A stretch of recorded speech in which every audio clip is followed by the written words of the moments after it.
नमस्कार दोस्तों, इन दिनों चल रही तमाम चर्चाओं के बीच दोस्तों पेंशन धारकों के लिए गर्मा गर्म मुद्दा है। दोस्तों पेंशन पर झुकने लगी है मोदी सरकार।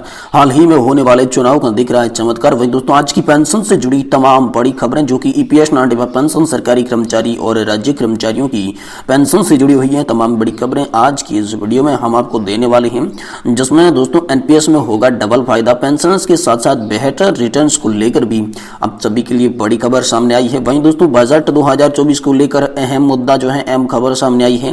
फाइनेंस मिनिस्टर बजट में बढ़ाएगी केंद्रीय कर्मचारियों की सैलरी और पेंशन। बेसिक पेंशन में आप सभी के लिए बढ़ोतरी। ईपीएस 95 पेंशन धारकों को मिल सकती है नए बजट से बहुत ही बड़ी सौगात। चुनावी बजट होने वाला है पेंशन धारकों के लिए काफी ज्यादा खास। तो आखिरकार चुनावी बजट आप सभी के लिए खास कैसे होगा और इसमें नई आप सभी के लिए क्या क्या सौगातें मिल सकती है। वहीं दोस्तों अगली बड़ी खबर की बात करें तो एनपीएस में बदलाव की तैयारी लागू हो सकता है आंध्र प्रदेश का मॉडल। जी हां दोस्तों, जीपीएस सिस्टम पर भी अहम यहां पर जो है मुद्दा निकलकर सामने आया है। वहीं दोस्तों बहुत ही बड़ी उम्मीद 8वें वेतन आयोग को लागू करने को लेकर भी है। हालांकि उम्मीद तो ये भी है कि 8वें वेतन आयोग से पहले सभी पेंशनधारकों की तमाम मांगों पर भी बड़ा एक्शन होने वाला है। तो दोस्तों आज की इस वीडियो के अंदर सरकारी कर्मचारी, राज्य कर्मचारी, ईपीएस 95 पेंशन धारकों से जुड़ी तमाम बड़ी खबरों को विस्तार से देने वाले हैं। इसीलिए आप सभी से निवेदन करते हैं कि आप इस वीडियो को लास्ट तक जरूर देखें, जिससे दोस्तों पेंशन से जुड़ी हर बड़ी खबर आप सभी को सही, सटीक और तथ्यों पर आधारित सबसे पहले देखने को मिल सके। तो चैनल को आप सब्सक्राइब कर दें और वीडियो को लाइक कर दें। चलिए खबरों का सिलसिला शुरू करते हैं।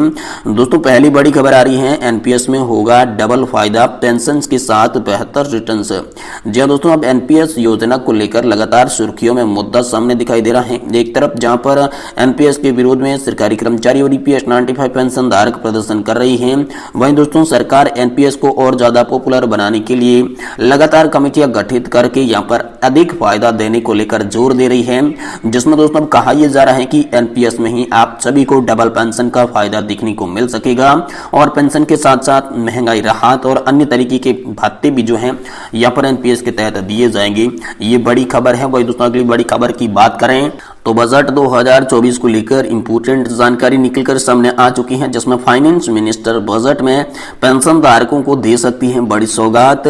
बेसिक सैलरी के साथ साथ यहां पर पेंशन में भी इजाफा होने को लेकर बड़ी उम्मीद जताई जा रही है। तो आखिरकार बजट में आप सभी के लिए क्या बड़े फैसले हो सकती है और वित्त मंत्री यहाँ पर जो है क्या बड़ा फैसला दे सकती है, इसके बारे में दोस्तों एक के बाद एक संपूर्ण जो फैक्टर निकलकर सामने आ रहे हैं वो आप सभी को बताएंगे।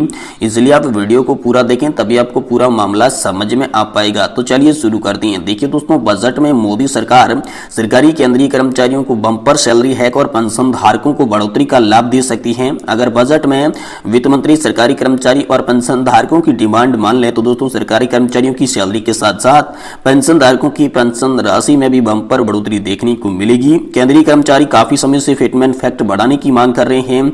वहीं दोस्तों ईपीएस 95 लगातार पेंशन बढ़ोतरी की भी मांग कर रहे हैं। तो दोस्तों फिटमेंट फैक्ट के आधार पर ही कर्मचारियों की सैलरी निर्धारित होती है। वहीं दोस्तों एआईसीपीआई इंडेक्स आंकड़ों के आधार पर यहां पर जो है डीए हैक बढ़ोतरी भी मिल सकती है। इसको लेकर भी बड़ी खबर है, जिससे पेंशन धारकों की पेंशन में दोस्तों काफी सारी जो है वो बढ़ोतरी की जा सकती है। तो दोस्तों खास होने वाला है बजट 2024। आखिरकार 2024 का बजट खास कैसे होने वाला है, चलिए आपको इसके बारे में विस्तार से जानकारी देते हैं। देखिए दोस्तों, केंद्रीय वित्त मंत्री निर्मला सीतारमण मोदी सरकार के दूसरे कार्यकाल का आखिरी बजट पेश करने वाली है, क्योंकि इसके बाद देश भर में लोकसभा चुनाव होने वाले हैं। ऐसे में सरकार 1 फरवरी 2024 को अंतरिम बजट पेश करेगी। उसके बाद लोकसभा चुनाव होंगे जो कि सरकार चुनकर आएगी, फिर देश में पूर्ण बजट पेश करेगी। ऐसे में बजट से पहले पेश होने वाले अंतरिम बजट का एक अहम भूमिका निभा सकती है। यही बजट होगा जब केंद्रीय कर्मचारी और पेंशन धारकों के लिए बड़ी घोषणाएं की जा सकती है। हालांकि वित्त मंत्री पहले ही कह चुकी है कि बजट में कुछ बड़ी घोषणाएं नहीं होने वाली है। इसके बाद भी यहां पर जो है वित्त मंत्री से बड़ी उम्मीदें जो पेंशन धारक है, कर्मचारी हैं, लगाई बैठे हैं। तो दोस्तों इसे देखते हुए लग ऐसा रहा है कि आप सभी को यहां पर पेंशन में बड़ी उम्मीदें जो हैं वो आप सभी के लिए अंतरिम बजट में दोस्तों निकलकर सामने आ सकती हैं। लेकिन हालांकि अभी तक जो है ये आशंकाएं हैं, ये अनुमान है, ये उम्मीदें हैं। पूर्ण तौर पर आप सभी के लिए कोई भी फैसला जो है बजट को लेकर अभी तक नहीं हुआ है। बजट अभी हाल फिलहाल में तैयार हो रहा है।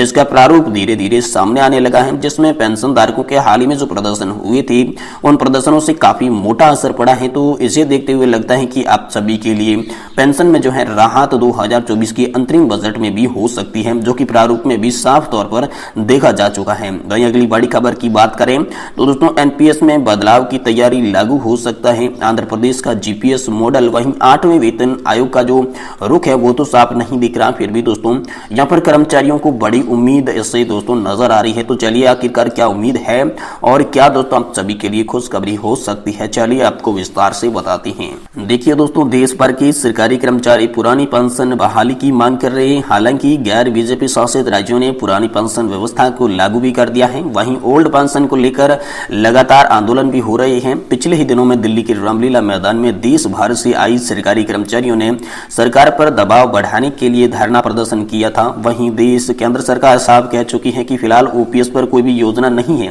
वहीं दोस्तों खबर ये सामने आ रही है कि केंद्र सरकार नेशनल पेंशन सिस्टम यानी कि एनपीएस के अंदर अहम और खास बदलाव करने जा रही है। वित्त मंत्रालय साल के अंत तक सरकारी कर्मचारियों के लिए राष्ट्रीय पेंशन योजना यानी कि एनपीएस में बदलाव की घोषणा पर भी योजना बना रहा है। वहीं दोस्तों आंध्र प्रदेश की मॉडल पर भी हाल फिलहाल में विचार दिखने को मिला है। जी हां दोस्तों, मीडिया में प्रकाशित खबरों के मुताबिक एक शीर्ष अधिकारी ने हाल ही में बताया कि दोस्तों केंद्र सरकार आंध्र प्रदेश की मॉडल को अपनाने पर विचार कर रही है। आंध्र प्रदेश मॉडल कर्मचारियों की अंतिम मूल वेतन का 40 से 50% के आधार पर पेंशन को गारंटीड प्रदान करता है। दोस्तों प्रस्तावित योजना बाजार से जुड़ी होगी, जिसमें सरकार पेंशन कोष में किसी भी कमी को पूरा कर लेगी और कर्मचारी पहले की तरह योगदान देते रहेंगे, जबकि सरकार का योगदान जो है वो इसमें बढ़ने वाला है। वहीं दोस्तों आंध्र प्रदेश योजना में आखिरकार है क्या पूरा मामला, चलिए बताते हैं। देखिए आंध्र प्रदेश पेंशन योजना के तहत पेंशन भोगियों को महंगाई भत्ते के साथ साथ उनके मूल वेतन का 50% मिलता है, जो कि महंगाई से जुड़ा हुआ है। राष्ट्रीय पेंशन प्रणाली नियामक पेंशन फंड और विकास प्राधिकरण यानी कि दोस्तों पीएफआरडी के पास उपलब्ध आंकड़ों के अनुसार राष्ट्रीय पेंशन योजना के प्रबंधन के तहत 9 लाख करोड़ रुपए की संपत्ति में राज्य और केंद्र सरकारों की कर्मचारियों की हिस्सेदारी जो है वो 79% है। और 31 मार्च 2023 तक एनपीएस के तहत विभिन्न योजनाओं के तहत जो ग्राहकों की संख्या है वो दोस्तों कुल 6.3 करोड़ की थी। कुल ग्राहकों की राज्य सरकार के जो कर्मचारी है वो 60 लाख से भी अधिक है, वहीं जबकि जो केंद्र सरकार के कर्मचारी है वो 24 लाख के आसपास कर्मचारी यहाँ पर नजर आ रहे हैं। तो दोस्तों जल्द हो सकती है इसको लेकर बड़ी घोषणा।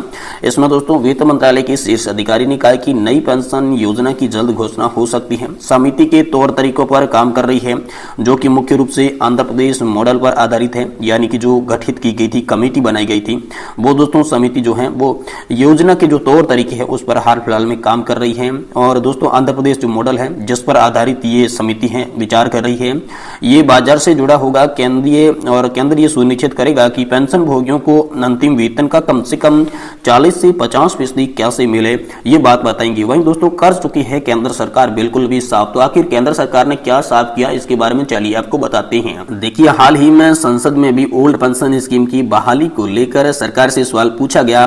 तब सरकार ने बताया कि उन्हें कई दफा ओल्ड पेंशन स्कीम को फिर से बहाल करने को लेकर अनुरोध पत्र मिलता रहा है। साथ ही सरकार ने साफ कर दिया कि 1 जनवरी 2004 या उसके बाद नियुक्त केंद्रीय कर्मचारियों के लिए ओल्ड पेंशन स्कीम को फिर से बहाल करने का भारत सरकार के पास हाल फिलहाल में कोई भी प्रस्ताव नहीं है। प्रश्नकाल में वित्त मंत्री से लोकसभा सांसद ए गणेश मूर्ति और ए राजा ने सवाल किया कि क्या सरकारी कर्मचारियों के लिए एसोसिएशन ने योगदान वाले पेंशन स्कीम की जगह आखिरी वेतन पर आधारित दिए जाने वाले ओल्ड पेंशन स्कीम को फिर से बहाल करने की मांग की, और इन मांगों पर सरकार का हाल फिलहाल में क्या यहाँ पर जो है रुख दिखाई दे रहा है।